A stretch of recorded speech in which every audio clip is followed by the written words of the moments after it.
Welcome to doctor रूई channel. जी दोस्तों, हम डिस्कस कर रहे थे पैथोमा में हम सिस्टम वाइज से डिस्कस कर रहे थे कार्डियक पैथोलॉजी के जो आज हमारे जो इम्पोर्टेंट टॉपिक्स हैं वो हम डिस्कस करेंगे। वो है कार्डियक मायोकार्डियल इन्फेक्शंस एक बहुत ही मोस्ट इम्पॉर्टेंट से जो कि टॉपिक्स हैं और 80% रिलेटेड इससे के डिजीज़ जो इससे रिलेटेड हैं। तो इसमें जो हम डिस्कस करने की बहुत सी इम्पोर्टेंट टॉपिक्स हैं मायोकार्डियल इन्फेक्शंस में हम पढ़ेंगे कि मायोकार्डियल इन्फेक्शंस होता क्या है और इसकी काजेज़ क्या है कि इसकी किन किन चीज़ों की वजह से मायोकार्डियल इन्फेक्शंस हो जाते हैं और इसकी ट्रीटमेंट के बारे में हम डिस्कस करेंगे, इसके सिम्टम के बारे में हम डिस्कस करेंगे और इसकी डिजीज़ के बारे में हम डिस्कस करेंगे। तो लेट चलते हैं कि myocardial infections the words means myo mean muscle, cardial hearts, infections mean infection, myocardial infections necrosis of cardiac myocytes. ठीक है, जब नेक्रोसिस हो जाते हैं कार्डियक मायोसाइट में, मसल ऑफ हार्ट्स में, तो इसकी वजह से क्या होता है, नेक्रोसिस की वजह से मायोकार्डियल इन्फेक्शंस हो जाते हैं। इसकी हम काजेज़ की अगर हम बात करें तो डिफरेंट काजेज़ हैं मायोकार्डियल इन्फेक्शंस की। जो इम्पोर्टेंट जो मेन काज है वो है due to rupture of atherosclerotic plug. ये हैं, ये फॉर एग्ज़ाम्पल हमारी हार्ट्स हैं। ठीक है, फॉर एग्ज़ाम्पल ये कोरोनरी आर्टरीज है। ठीक है, यहाँ से ब्लड की सप्लाई होती है हमारी हार्ट को, left coronary arteries, for example heart की मसल्स को यहाँ पे ब्लड सप्लाई होते।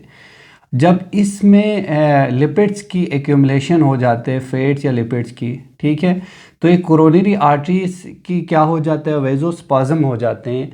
तो यहाँ से ब्लड की फ़्लो क्या हो जाते हैं, रिड्यूस हो जाते हैं। ठीक है, और इसमें क्या बन जाते हैं, थ्रोम्बस बन जाते हैं। ठीक है, तो ये थ्रोम्बस क्या करते हैं, जब ये थ्रोम्बस बढ़ जाते तो इसमें जो ब्लड है, जो इन ब्लड जो चाहिए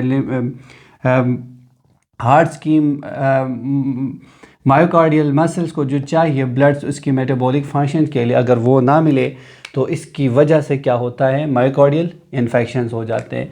इसमें क्या हो जाए, थ्रोम्बोसिस बन जाते हैं और फिर वो रप्चर हो जाते हैं। ठीक है, फिर इसकी वजह से क्या हो जाते हैं, ये ब्लड के साथ कभी कभार ये थ्रोम्बोसिस, ठीक है, ये एम्बोलाई की शक्ल में आ जाते हैं। फिर इसकी वजह से क्या होता है, कोरोनरी आर्टरीज में आके रुक जाते हैं कहीं पे।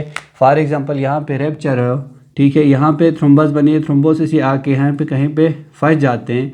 ठीक, इसकी वजह से भी ब्लड की फ़्लो में रिड्यूस हो जाते हैं। इसकी वजह से भी जो ब्लड चाहिए हार्ट्स को, तो हार्ट की मसल को जो ब्लड चाहिए है मेटाबॉलिज्म के लिए, फंक्शन के लिए, वो ना मिलने की वजह से इसमें क्या होता है, हार्ट्स में मायोकार्डियल इन्फेक्शंस हो जाते हैं, जो कि कोरोनरी आर्टरीज में मोस्टली ओकर होता है। कोरोनरी आर्टरीज की वेज़ोस्पाज़म होते हैं। ठीक है, तो वेज़ोस्पाज़म उसको कहते हैं कि इसमें फॉर एग्ज़ाम्पल ये कोरोनरी आर्टरीज है, इसमें जो इनर लेयर है, ठीक है, इसकी डिसफंक्शंस हो जाते हैं। ठीक है, vasospasm means narrow of the coronary arteries. For example इसमें ये क्या हो जाते हैं, बन जाके इस तरह नेरो हो जाते हैं। ठीक है, इसकी लेयर की क्या डिसफंक्शन की वजह से ये नेरो हो जाते हैं।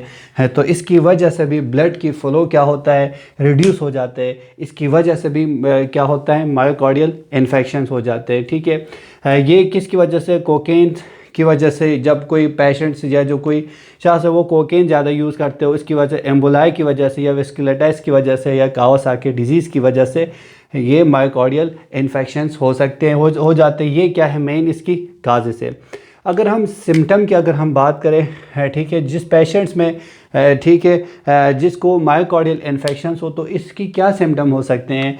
तो सिम्टम की अगर हम बात करें तो इसमें सीवियर चेस्ट पेन हो जाते हैं, ठीक है, जो ग्रेटर 20 मिनट तक बरकरार, जिस पेशेंट्स को अगर मायोकार्डियल इन्फेक्शंस हो तो इसमें क्या देखने को मिलता है, इसमें सीवियर चेस्ट पेन 20 मिनट्स तक देखने को मिलता है, जो कि रेडिएट करता है हमारी कहाँ से, हमारी लेफ़्ट आर्म से लेके लेफ़्ट जा की तरफ, ये सारे इस साइड पे वो रेडिएट करता है, ठीक है। पेन होना स्टार्ट होता है, सीवियर पेन होता है और ये हैवी हो जाता है, ठीक है। और इसमें अगर वो ज़्यादा हो तो फिर इसमें ये मोमेंट का भी थोड़ा इशू हो जाता है। तो ये क्या है, फील होता है उस बंदे को कि इसकी अगर किसी पेशेंट्स को फील हो जाए इसकी लेफ़्ट आर्म और जहाँ, ठीक है, इसमें पेन हो, इसमें मोमेंट्स ना होने की अगर उसको फीलिंग हो तो ठीक है, तो इसकी वजह क्या है, ये इसका सिम्टम है कि मायोकार्डियल इन्फेक्शंस की इनिशियल स्टेज स्टार्ट है। तो इसमें डायफोरेसिस होता है, ठीक है, इसकी सिम्टम डिस्पेनिया होता है, इन्फेक्शन ऑफ, ठीक है, इन्वॉल्व, जिसमें लेफ़्ट वेंट्रिकल मोस्टली जो कि इन्वॉल्व होता है और राइट वेंट्रिकल भी क्या होता है, इन्वॉल्व होता है, जो कि दोनों को एट्रिया से क्या करता है, सेपरेट कर देता है, ठीक है। लेफ़्ट एसेंडिंग डिजीज, ठीक है, लेफ़्ट एट्रियल डिसेंडिंग जो कि लीड करता है इन्फेक्शंस को interior wall of interior sputum को, ठीक है, ये इसको क्या करता है, इन्फेक्शंस कर देते हैं, ठीक है, मोस्टली, ठीक है। राइट कोरोनरी आर्टरी जो कि जो ब्लड लेके आता है, जिसमें अगर लीड हो इन्फेक्शंस हो, जो कि पोस्टीरियर साइड को क्या करता है, डिफेक्ट कर देता है हार्ट की, ठीक है। लेफ़्ट कोरोनरी आर्टरीज अगर इसकी बात करें, इसमें कोई अगर इन्फेक्शंस हो, ठीक है, इसकी वजह से क्या lateral wall of left ventricle में कोई डिजीज़ और इसमें, ठीक है, ब्लड की रिड्यूस हो जाता है फ्लो और इसकी वजह से नेक्रोसिस होता है और इसकी वजह से क्या होता है, मायोकार्डियल इन्फेक्शंस हो सकते हैं, ठीक है। जो कि इनिशियल फेज इसमें ऑफ इन्फेक्शन जो कि इन्वॉल्व होता है सब एंडोकार्डियल, ठीक है, ये इसकी सब एंडोकार्डियल मीन्स पेरिकार्डियम, फिर मायोकार्डियम, फिर एंडोकार्डियम और इसके बीच में सब एंडोकार्डियम होता है, ये इसकी हार्ट की लेयर होता है, ठीक है। पेरिकार्डियम, फिर मायो, फिर सब एंडो एंड सब एंडोकार्डियल, ठीक है। ये इसकी मोस्टली हार्ट की 4 लेयर्स है, ठीक है, इसकी, ठीक है। तो इसमें इन्फेक्शन फेज जो कि इन्वॉल्व होता है सब एंडोकार्डियल्स में, ठीक है, जो कि अगर मायोकार्डियल इन्फेक्शन हो तो जो कि ईसीजी में जो शो होता है वो क्या होता है, एसटी सेगमेंट डिप्रेशंस जो कि इसमें देखने को मिलता है। अगर हम इसकी लेबॉरेटरी टेस्ट की बात करें, हम अगर किसी पेशेंट्स को अगर मायोकार्डियल इन्फेक्शंस हो तो हम इसको किस तरह इसके ट्रीट कर सकते हैं, डायग्नोस किस तरह कर सकते हैं। तो अगर डायग्नोस की अगर हम बात करें तो हम इसकी लेबॉरेटरी टेस्ट, अगर हमें इसकी सिम्टम अगर कुछ देखने को मिले तो हम डॉक्टर्स क्या प्रेफर करते हैं, इसकी डिफरेंट लेबॉरेटरीज टेस्ट करते हैं। तो इसमें सबसे पहले जो टेस्ट करते हैं डिटेक्टिंग कार्डियक एंजाइम, इसकी जो कि कार्डियक एंजाइम करते हैं जिसमें ट्रोपोनिन से, ठीक है, ट्रोपोनिन 1 ट्रोपोनिन 2, ये क्या है, ये एंजाइम है, इसकी टेस्ट करते हैं जो कि सेंसिटिव होता है स्पेसिफिक, जो कि मार्कर गोल्ड स्टैंडर्ड पे कर देते हैं, ठीक है। और इसके साथ इसमें सी की और एम बी जो कि इसकी चेक करते हैं, जिसमें डिटेक्ट सी की एम बी डिटेक्ट करता है ये री इन्फेक्शंस को, ठीक है, जो कि 4 to 6 हार्स में ये क्या होता है पता चल जाता है और इसकी पीक 24 हार्स तक ये पीक में होता है, ठीक है, सी के और एम बी अगर री इन्फेक्शंस होने के बाद, दोबारा होने के बाद, और ये नॉर्मलाइज होता है कब होता है, 72 हार्स में ये नॉर्मलाइज हो जाते हैं, ठीक है। अब अगर हम इसकी ट्रीटमेंट की अगर हम बात करें कि ये सारे थे इसकी मायोकार्डियल इन्फेक्शन की डिफिनेशंस हो गया, फिर इसकी काज किस वजह से होता है, काजेस की बात हमने की, फिर इसकी सिम्टम अगर उस पेशेंट्स में अगर किस पेशेंट्स को अगर मायोकार्डियल इन्फेक्शंस हो तो उसमें क्या क्या चीज़ देखने को मिलता है, उसकी सिम्टम क्या है, हम उसको डिस्कस किया। इसके बाद हम लेबॉरेटरी टेस्ट, ठीक है, अगर किसी पेशेंट्स में अगर हमें सिम्टम देखने को मिले तो हमें लगे तो हम कौन से टेस्ट करके हम इसकी इस डिज़ीज़ के हम ट्रीटमेंट कर सकते हैं। फिर हम वो टेस्ट करने के बाद हमें कंफर्म हो जाए कि इसको मायोकार्डियल इन्फेक्शन हो तो इसकी ट्रीटमेंट हम किस तरह कर सकते हैं। ट्रीटमेंट में हम सबसे पहले इस पेशेंट को हम दे सकते हैं एस्प्रिन और हेपरिन, जो कि लिमिट्स करता है थ्रोम्बोसिस को, क्या करता है, कंट्रोल करता है, लिमिट करता है, ठीक है। इसके बाद हम सप्लीमेंटल ऑक्सीजन देते हैं जो कि मिनिमाइज़ करते हैं ऑक्सीजन को, ठीक है। नाइट्रेट्स देखते हैं, नाइट्रेट्स जो कि करते हैं वेज़ोडाइलेट वेंस को और कोरोनरी आर्टरी जो हमारी है, ठीक है, वेज़ो कंस्ट्रक्शन, ठीक है, जो कि कंस्ट्रक्शन करते हैं। इसकी वजह से ब्लड की जो फ़्लो है हार्ट को, जो हार्ट की मायोकार्डियल साइड मसल्स को, अगर जो ब्लड की जो सप्लाई है मसल के साइड पे, ठीक है, वो उसकी वेज़ो कंस्ट्रक्शन की वजह से, ठीक है, कोरोनरी आर्टरीज की वेज़ो कंस्ट्रक्शन की वजह से वो रिड्यूस हो जाते हैं।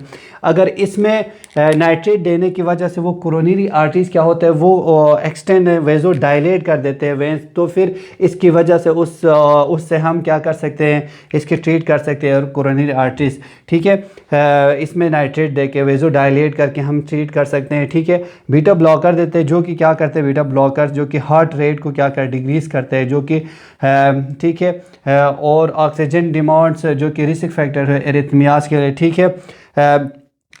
तो इसको बचाने के लिए हम इसको क्या देते हैं, बीटा ब्लॉकर जो कि हमारी हार्ट रेट जो है जो कि डिक्रीज करते हैं, जी के decrease heart rate and risk of arrhythmias को हम करने के लिए हम क्या देते हैं, इसको बीटा ब्लॉकर दे देते हैं। एसी इनहिबिटर जो ये भी हम देते हैं, एसी इनहिबिटर मायोकार्डियल इन्फेक्शन में जो कि डिक्रीज करता है लेफ़्ट वेंट्रिकल डायलेशन को, जो कि हमारी लेफ़्ट वेंट्रिकल है इसकी डायलेट करते हैं, ठीक है। इसके लिए हम एसी इनहिबिटर देते हैं। फिब्रिनोलाइज और एंजियोप्लास्टी करते हैं, ठीक है, उस पेशेंट से में या फिब्रिनोलाइज करते हैं या एंजियोप्लास्टी ओपन ब्लॉक वेसल, ठीक है, सर्जरी करते हैं जहाँ पे जिस पेशेंट्स को अगर उसकी मायोकार्डियल इन्फेक्शंस हो तो हम क्या करते हैं, उस पेशेंट्स की हम एंजियोप्लास्टी करते हैं, ओपन वेसल की सर्जरी करके बाईपास करके हम इसकी ट्रीटमेंट करते हैं। ये सारे थे एक shorts important topics myocardial infection के बारे में। अगर आपको वीडियो पसंद आए तो चैनल को सब्सक्राइब कर दीजिएगा और कमेंट कर दीजिए, लाइक और फॉरवर्ड भी कर दीजिएगा। फिर हम मिलेंगे नेक्स्ट वीडियो में, तब तक के लिए अल्लाह हाफ़िज़।